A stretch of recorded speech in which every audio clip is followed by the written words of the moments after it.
So, in today's class, we will continue with the happenings after Nehru report.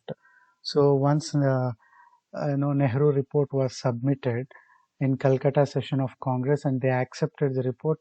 And what Congress party did, they served an ultimatum to British, saying that if the British does not accept the Nehru report and implement whatever they're asking.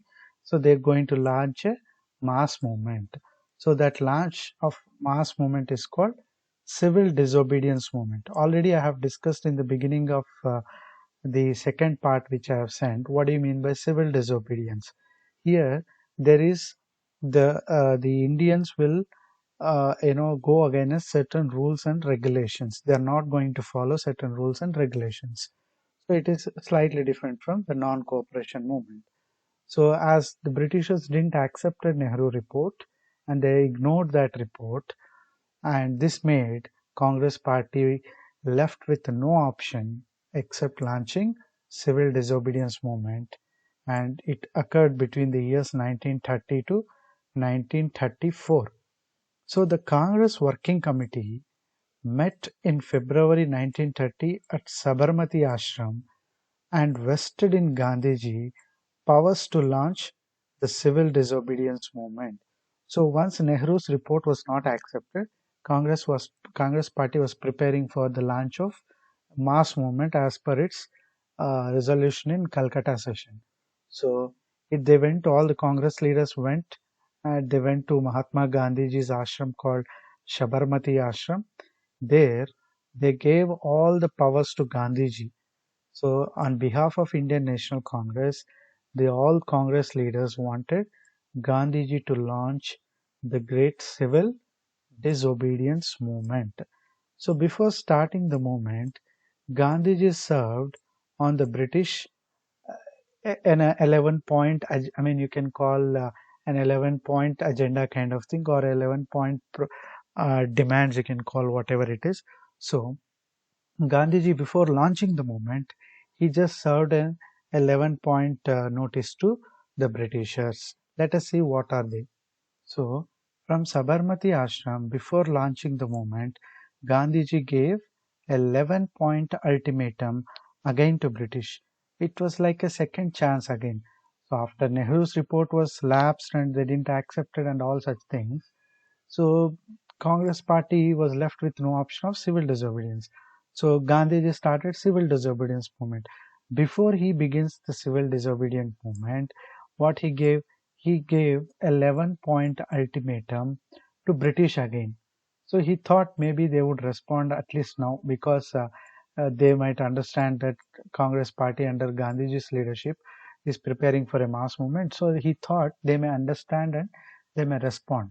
But after waiting in vain, that means after his long wait also, it was useless. Even Gandhiji waited for few days, it was useless. They didn't respond at all. The government response to his ultimatum was nothing. So Gandhiji started the movement with his famous Dandi March. So civil disobedience movement started as the Britishers did not respond to Gandhiji's 11-point ultimatum. So with what thing did Gandhiji started civil disobedience movement? He started with his famous Dandi March. So march, it's a kind of going with followers and other people, common people, like a rally, and it's a kind of march, and it happened in a place called Dandi. So let us see why it is called Dandi March and all. From Sabarmati Ashram to a place called Dandi on Gujarat coast. So Gandhiji started walking from his Sabarmati Ashram to a place called Dandi. So on his way to reach Dandi, he gathered some lakhs and lakhs of people following him. So Gandhiji's walk from Sabarmati to Dandi, or the march from Sabarmati to Dandi, was historically a very significant event because it started the civil disobedience movement. So what is this Dandi march that we will see now? So on 12th March, Gandhi began the historic march from Sabarmati Ashram to Dandi, a village on the Gujarat sea coast. So he chosen a place called Dandi, which is a seacoast village in Gujarat. So a number of people followed him. So on the way, lakhs and lakhs of people followed Gandhiji because in that way that was his inspiring walk. On the morning of 6th April, so he started on 12th March, and what day he reached? And he almost reached by 6th April on a walk, almost a month you can say. He walked and you know what wonders he might have done on his way to Dandi. He might have mobilized, inspired people, and when he reached on the morning of 6th April to Dandi, he violated the salt law at Dandi by picking up some salt left by sea waves. So, what did Gandhi do after reaching Dandi? He picked up some salt. So, the salt, which was why he picked up this salt, the reason is he selected to attack the salt loss because the salt tax affected all sections of society. See, salt which was generally obtained through say sea, it can be just sold. No need to increase, no need to have high taxes on this salt. But what Britishers were doing, they used to keep taxes on even the salt which is very much bulk available, and they used to even sell this salt at a higher prices. So common man to buy even salt, even poor people had lot of difficulties.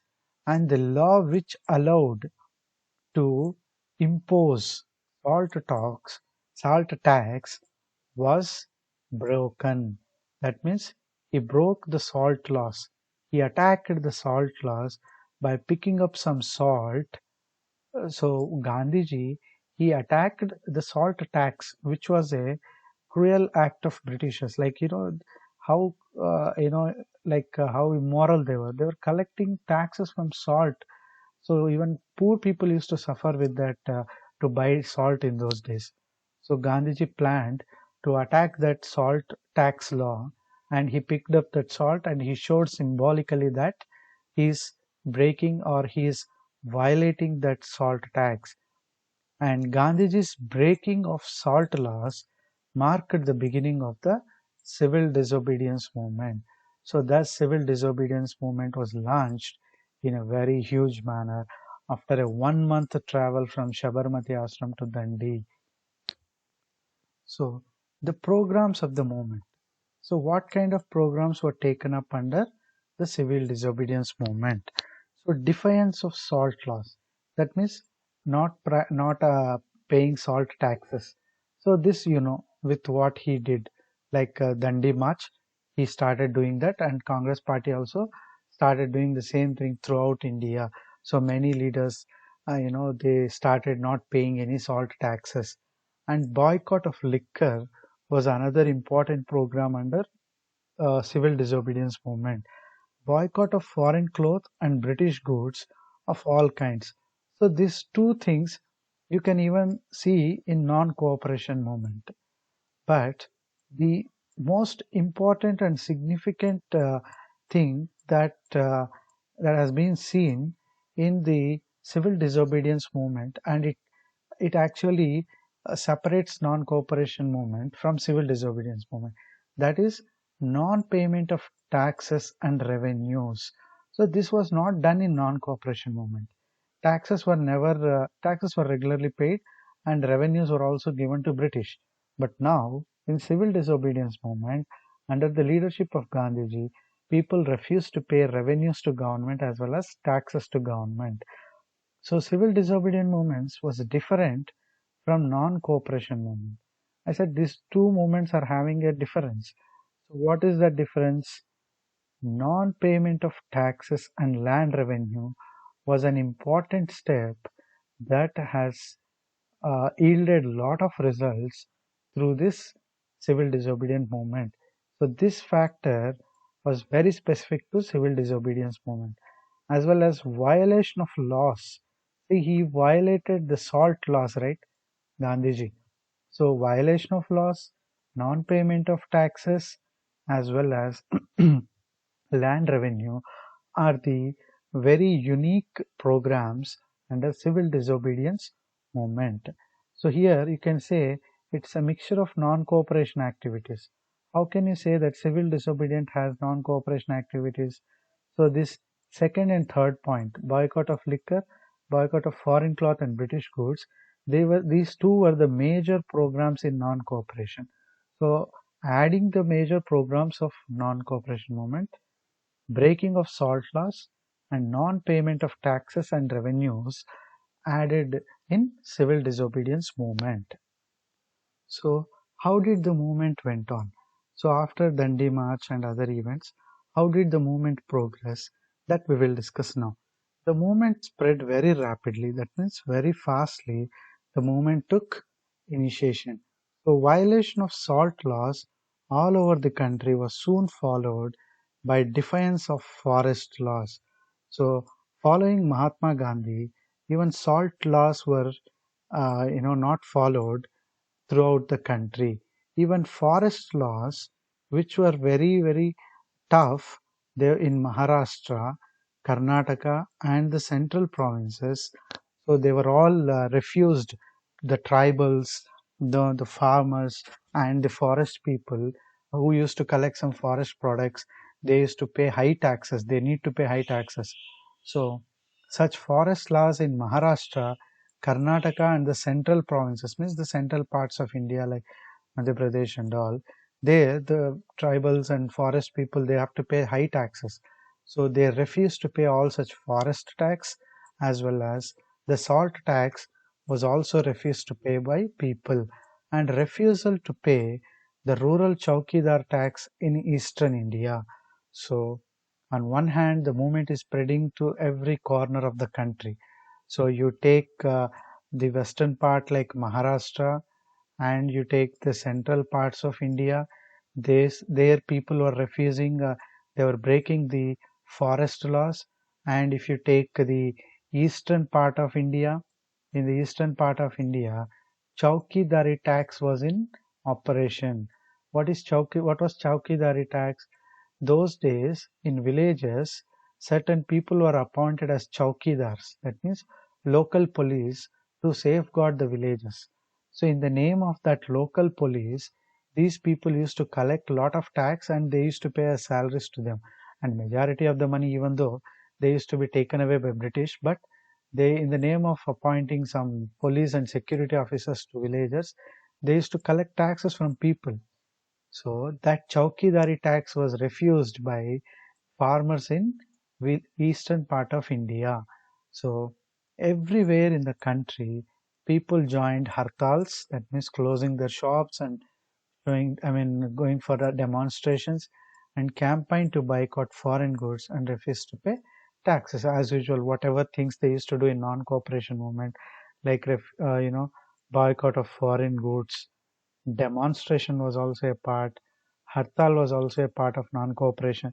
Same things they also implemented in civil disobedience movement. But refusal of paying taxes is an additional thing in civil disobedience movement. Like I discussed just now, forest laws, salt laws, and chowkidari tax was refused by people throughout in different parts of India. Lakhs of Indians offered satyagraha. So I told you satyagraha means even though people suffer, they try to protest so that the truth is known. So the boycott of British goods and picketing of liquor shops were a part of daily program. So wherever the liquor shops are there, they are looted and they are thrown out. And you take the British goods. Any shop is selling British goods and all. They used to take out the British goods, burn them on the roads, and show their protest. The movement reached the extreme northwestern corner of India. So even if you take the northwestern parts of India, so even to these north extreme corners, it has reached. So such was the influence of Gandhiji and civil disobedience movement, and it also stirred the brave Pathans. So the civil disobedience movement, it also made the northwestern dominant people called Pathans. So these Pathans were the dominant group of people in the northwest frontier regions.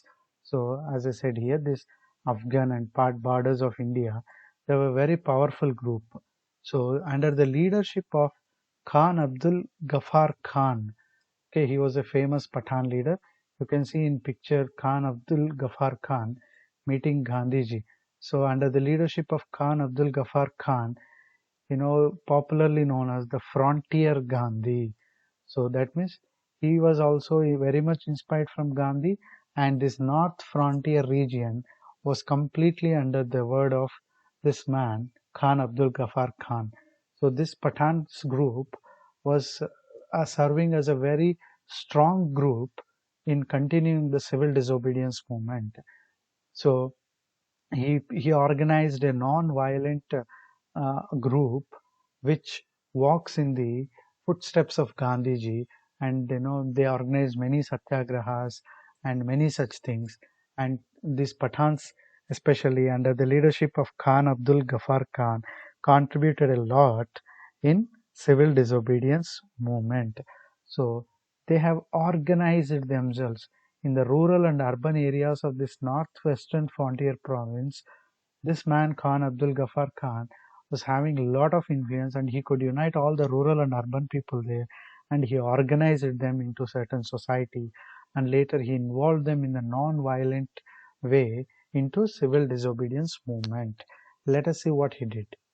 So this man, under the leadership of this Khan Abdul Ghaffar Khan, the Pathans have been organized into an organization called Khudai Khidmatgars. That means servants of God. So here Khidmatgar means God. So Khudai means God and Khidmatgars means servants. So he started an organization by name Servants of God, and this was popularly known as Red Shirts. So they wear red shirts and they used to pledge the non-violence. So they were strictly following the Gandhiji's ideology. So even though they were popularly called as red shirts, and they used to have a pledge.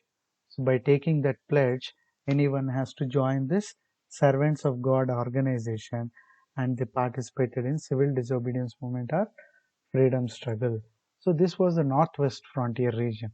You see in the central province, eastern province, and northwestern province, throughout the northern parts of India, the movement was at its peak. The movement also became popular in the easternmost part of the country. So even in the eastern part of the country, the movement became very famous. The Manipuris joined the movement with great enthusiasm. In Nagaland, Rani Gadliu, at the age of 13, responded to Gandhiji's call and raised the banner of revolt against the British rule. So even the easternmost these northeast provinces like Manipur, Nagaland. So these places also, people enthusiastically participated in the freedom struggle. So you can say in Nagaland, the Rani Gadli, who was just a 13-year-old queen there, she just responded to Gandhiji's civil disobedience by raising a banner of revolt. So a banner of revolt was raised against British rule. Such was the influence of Gandhi, and the movement almost went into the masses now. The civil disobedience movement resulted in mass strikes. That means huge masses involved in the movement now. It is no more in the hands of leaders now. It is in the hands of people, majority people. Some places there was setting up of parallel governments in several places. As I told you in Calcutta session and later the other session, the Congress party demanded for Purna Swaraj, right? January 26th, in Lahore session, they have passed this resolution. When Nehru's report was lapsed, the major goal of Indian National Congress through the civil disobedience movement was Purna Swaraj. That means complete independence. They don't want any independence under British Empire. They want independence which is free of British Empire. So this Purna Swaraj, that means self-rule. With self-rule only this complete independence is possible. So in many areas throughout India, parallel governments were set up. They stopped accepting British government. They started their own governments and started ruling themselves. So there might be some kind of retaliation from British that we will discuss here, but people, the movement went into people and they started setting up even parallel governments. So what was the so when naturally when the movement went into peaks, definitely the British government shows some repression. That means it retaliated back with various violent activities. The government resorted to firing in certain places, so lathi charges were done in some places. On a large scale, imprisonments were done. That means many leaders were kept in prisons, and over 90,000 satyagrahis, including Congress leaders, and Gandhiji was imprisoned. So lakhs of people, some suppose here 90,000 people were kept in prison, including important Congress leaders, as well as Gandhiji was also imprisoned. So the Congress was declared illegal. So as a mark of retaliation, as a mark of revenge, what did the British do when civil disobedience movement was going on? They imprisoned Congress leaders, including Gandhiji, and also they declared Indian National Congress as an illegal party, and severe restrictions were imposed on the nationalist press. That means the print media, the newspapers were, they faced a lot of strict restrictions from the British government as a mark, as a retaliation. There were demonstrations at Peshawar to protest against the arrest of Ghaffar Khan. So in the northwestern region, I told you that the Pathans were very powerful leaders, and Ghaffar Khan, who was their leader, was arrested because he was leading the movement through his Servants of God society. So when he was arrested, there was a large demonstrations held at Peshawar in Pakistan modern day. There's a place called Peshawar, and all the people organized and they were protesting against the arrest of Ghaffar Khan. And the Garhwal troops, which were part of British troops, they were asked to open fire on these people, but Garhwal troops, they refused to open fire on the demonstrations. So even though these troops are working for British, the way the Ghaffar Khan was inspiring people and how he was arrested was even not liked by Garhwal troops, and they didn't. They said they outrightly rejected the British orders of firing at the demonstrators. The commander of the platoon, Thakur Chandra Singh, and others were severely punished.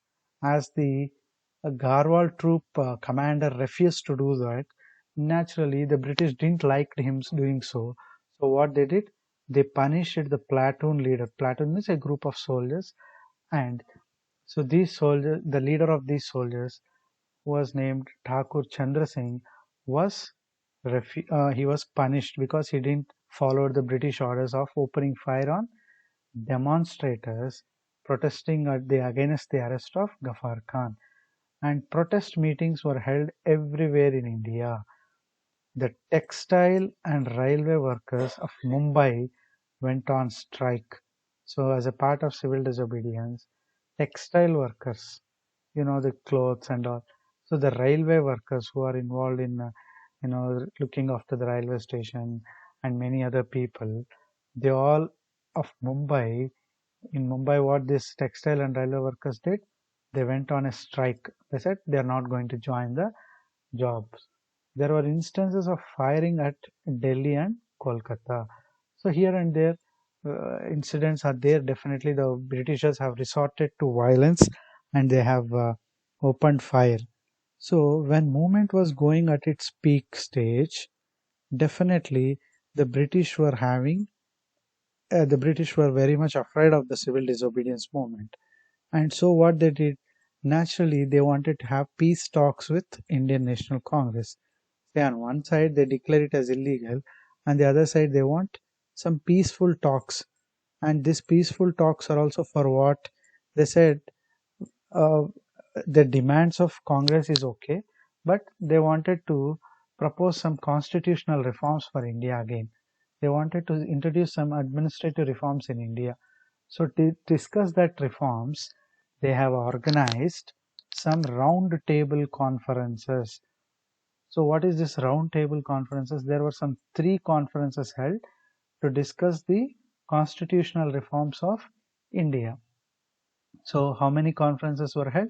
Three conferences were held. So in one way, they wanted to pacify Indians who were aggressively very forward in the civil disobedience movement, and also on the other side, they wanted to implement some kind of reforms so that the Indians will pacify and the movement will get some kind of dilution. That was their plan. Let us see how these roundtable conferences were held. Went on. So when movement was going on and when it was started, parallelly the British government started this round table conferences. How many were held?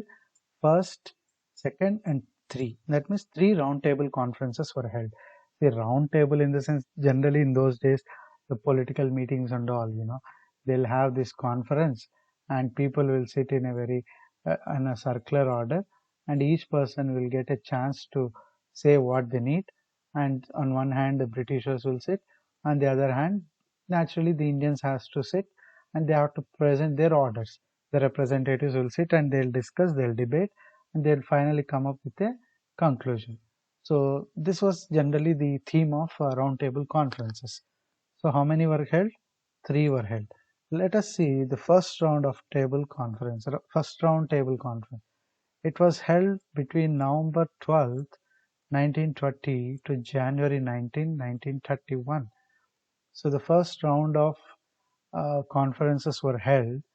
So during this time period from November 1930 to January 1931, where it was held, this roundtable conference was held in London. So Congress, which was unhappy with the report of Simon Commission, boycotted the conference. So by this time, when the first roundtable conference was organized by British government in London, it invited all the political groups and parties from India. But at the same time, Simon Commission's report also came. So this Simon Commission report was not acceptable. So it continued communal electorates and many such things. So this was not acceptable to Indian National Congress. So what Indian National Congress did, it has boycotted this Roundtable 1 conference. First Roundtable conference was boycotted by Indian National Congress, which was a major political party. But other political parties and interest groups were well represented. So you take Muslim League and other political parties, they gave their representation in first roundtable conference because they were having their own self-interest. They were not worried about the interest of the nation. Only Congress was in the interest of nation. So when first roundtable conference was boycotted by Congress, the British realized that the futility of holding conference on the question of constitutional reforms for India without representatives of Congress. But when Congress party was not seen in first roundtable conference in London, British thought this conference would be useless because the majority political party or the party which is representing the entire nation, if it is not there, even though they held this conference, there won't be any use. All the remaining petty political parties, they are not so strong in India. So Congress has to accept everything. But Congress is not coming. So they thought this would be useless. The first roundtable conference ended in a very failure because Congress party boycotted it.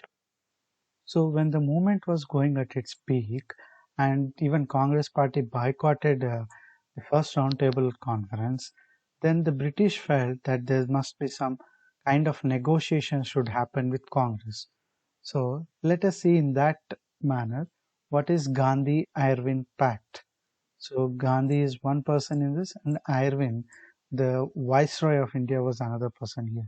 Since the Satyagraha could not be suppressed, the government, through Tej Bahadur Sapru and Jaikar, started negotiations with Gandhiji. So on one hand, Congress is not joining the first roundtable of conference. On the other hand, they were going on a full swing with, this, the national movement. This was not very easy for Britishers to accept. So they were having a lot of problems and difficulties throughout the country. So, using a person by name Tej Bahadur Sapru, who was a famous lawyer by this time, and also a person by name Jaikar, who was a freedom fighter of those days, British sent these two people to Gandhiji for negotiations to come for a middle understanding. So to come for an understanding what Indians require now. And in jail only, when Gandhiji was arrested, these two people went and met and they started negotiating on behalf of British. So this resulted in the signing of a pact, so an agreement by Gandhiji and Lord Irwin. So between Lord Irwin and Gandhiji, there was a pact. So here pact means a formal agreement. So on one hand, Gandhiji is not listening. On the other hand, the British was not having any successful progress in the negotiations. So now between the Viceroy of India, Lord Irwin and Gandhiji, a formal agreement has been framed. So it has come to a shape in March 1931. This is known as the Gandhi-Irwin Pact. So both leaders, with the negotiations of Bahadur Sapru and Jaikar, they come to a formal agreement. What does this agreement and what did government agree to do under this agreement? Withdraw all ordinances and end the prosecutions. So during the movement, many people were arrested and they were kept in jail. So and they were prosecuted for their considering them as criminals. So through various ordinances. So based on the severity of the movement, the government in India, the British government in India, issued several ordinances. That means immediate laws, emergency laws, so that because they don't have time to go to British Parliament, make them accept and all. So they passed several ordinances and they wanted to deal the situation in India. So with the Gandhi-Irwin Pact, the British government agreed to take away all such ordinances which are suppressing the movement and also prosecution of the leaders in the name of sedition or anti-government policy. There were many people were arrested, so their prosecutions were all withdrawn. Release all political prisoners except those guilty of violence. So under this agreement, except those who have committed criminals crime, that means somebody has killed or some such kind of things, such Indians will not be left, but other political prisoners who are in demonstrations and breaking laws, all such people will be released, but not Indians who has resorted to violence against British. So even though it was not proposed by Gandhiji, certain areas Indians also committed certain kind of violence, which the British said they will not leave them. And also permit peaceful picketing of liquor shop. So what do you mean by picketing here? Picketing means, suppose if a liquor shop is there, all people will go stand as a wall to that liquor shop and they will not allow anybody to go inside and they don't allow outsiders and insiders to come out. So they go and stop the activity happening there in a peaceful way. So that is called picketing. So the British allowed peaceful picketing of liquor shops because this was part of reform in society. And also, foreign cloth shops were also allowed to picket, but they were permitted in a peaceful manner. And also restore the confiscated properties of the satyagrahis. Those days, whoever are satyagrahis, the lands were confiscated, means they were taken away with the different rules and regulations. They said, under various rules and regulations, if somebody goes against the rules of government, they are having power to take away their properties. Such rules and regulations were kept in those days. So they, under Gandhi-Irwin Pact, all such properties which were taken away by British from Indians must be given back.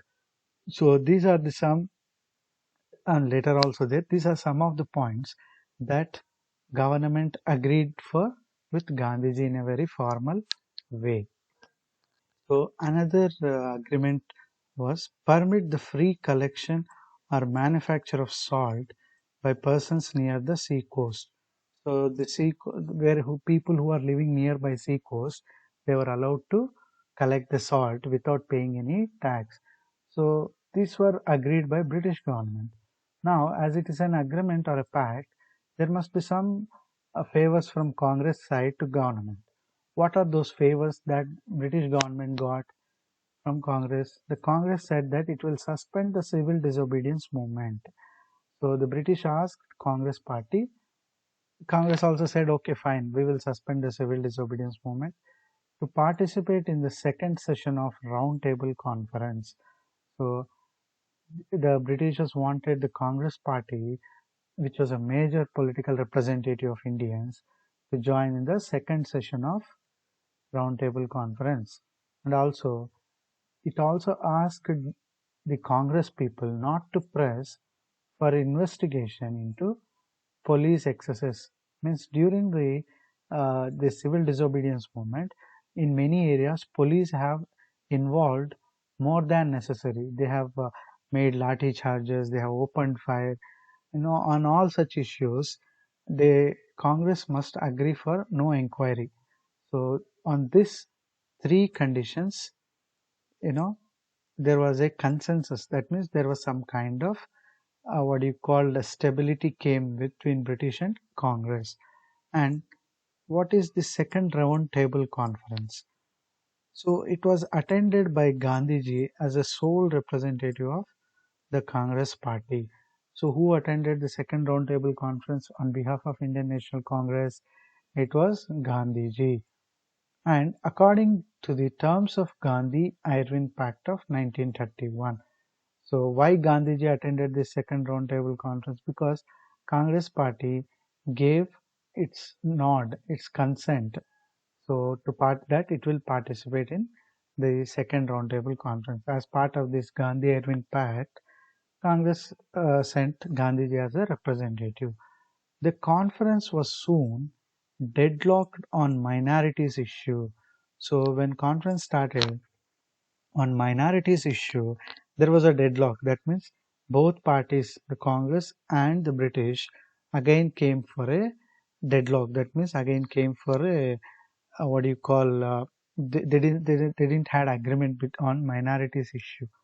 So with separate electorates being demanded now, so based on the issue of separate electorates, Congress was saying that it should not. That we will discuss in the later slide what exactly it was. So based on minorities issue, again there was a disagreement between the British as well as Congress party. So the communal electorates initially they were used to divide Hindus and Muslims. So Muslims as minorities they were given, but now the Britishers are proposing that this should be extended to depressed classes, Indian Christians, Anglo-Indians, and Europeans. So with this proposal, the meeting went for a deadlock. Congress party said such communal electorates are not advisable. But British said, okay, not only in case of Muslims, let us extend it to all the sections of Indians. But Congress party, Gandhiji knows very well that this is further divide and rule. This is not something very useful, but instead of joint electorates, they're still continuing with the communal electorates. So the question of independence or setting up of a responsible government receded into the background. In second roundtable conference, having complete Swaraj was a part of Congress party demand that was set aside, that was kept as a background. It was never brought onto the table when conference was going on. The British government refused to concede the immediate grant of dominion status to India, and the Britishers have outrightly rejected that. Immediately, they are not going to grant any kind of freedom or dominion status, means self-ruling status to Indians. Thus, Gandhiji returned India disappointed.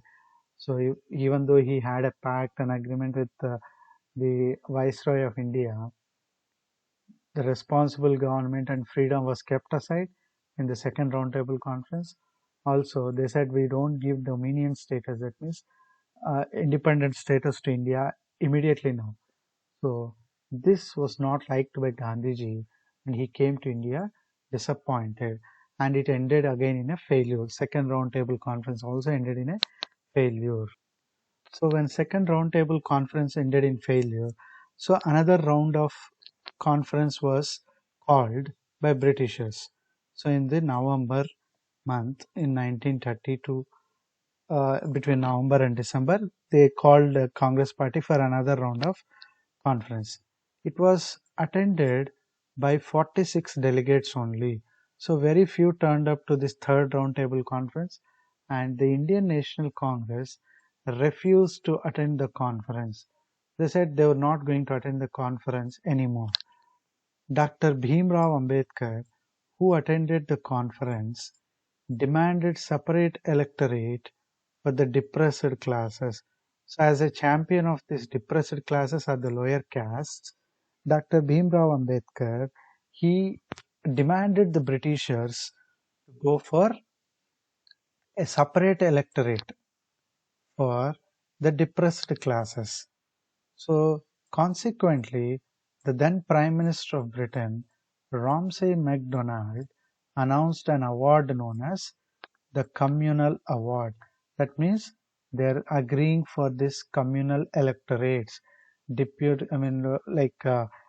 provided separate elector representation to Muslims, Buddhists, Sikhs, Indian Christians, Anglo Indians, Europeans, and the depressed classes.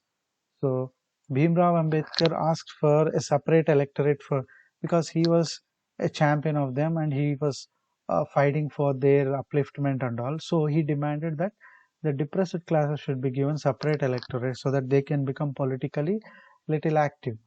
So taking this as an advantage, the Prime Minister of Britain, Ramsay MacDonald, he gave communal award.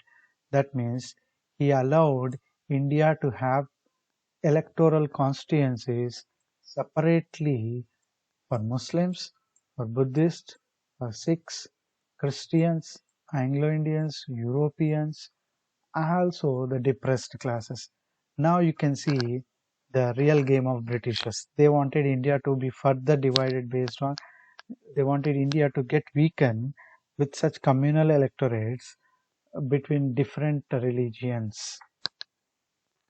So Mahatma Gandhi, after knowing that Ramsay MacDonald has awarded communal electorate or communal award, Gandhiji opposed this award in the sense that proposal, on the grounds that it would disintegrate Indian society more. Gandhi knows very well that all these groups which are actively united and participating in movement, they would disintegrate slowly based on political matters later on. So he said he strongly opposed this communal award by Ramsay MacDonald, and he started a protest against it by starting a fast. He went on fasting to protest against the communal award given by Britishers. On 25th September, the agreement known as Pune Pact was signed between Bhimrao Ambedkar and Congress. So why Bhimrao Ambedkar and Congress signed an agreement, that we will see later. So after the communal award, Gandhiji went on a fasting to protest against that, and meanwhile Ambedkar and Congress party signed an agreement called Pune Pact. So according to this agreement between Ambedkar and Congress party, reservation of seats for depressed classes, means the lower caste, will be in the provincial legislatures. So in provincial legislatures, definitely some reservation will be there for lower classes. Congress agreed that to protect the interest of these lower classes, we are definitely agreeing for some reservations, but not separate electorates. So within the general electorate, they will provide some, suppose for example, if some 300 seats are there, in that some seats will be definitely reserved for the depressed classes. Not that separately in this 300, some 100 will be completely with communal, this kind of depressed classes electorates. That kind of electorates were not encouraged even by Congress. And moreover, when Pune Pact was signed, the depressed classes got more number of seats, like 148 seats they got, whereas through communal electorate they could only get 71. So due to this pact, the depressed classes got more representation. So Ambedkar was also happy with this agreement for joining with Congress. So communal award was handled like this by Indians, and whatever Ramsay MacDonald said to depressed classes, this was not agreed by Ambedkar later. He joined hands with Congress and he took 148 seats in legislature as a reservation for depressed classes, not as separate electorates. There's a lot of difference between separate electorate and reserving an electorate.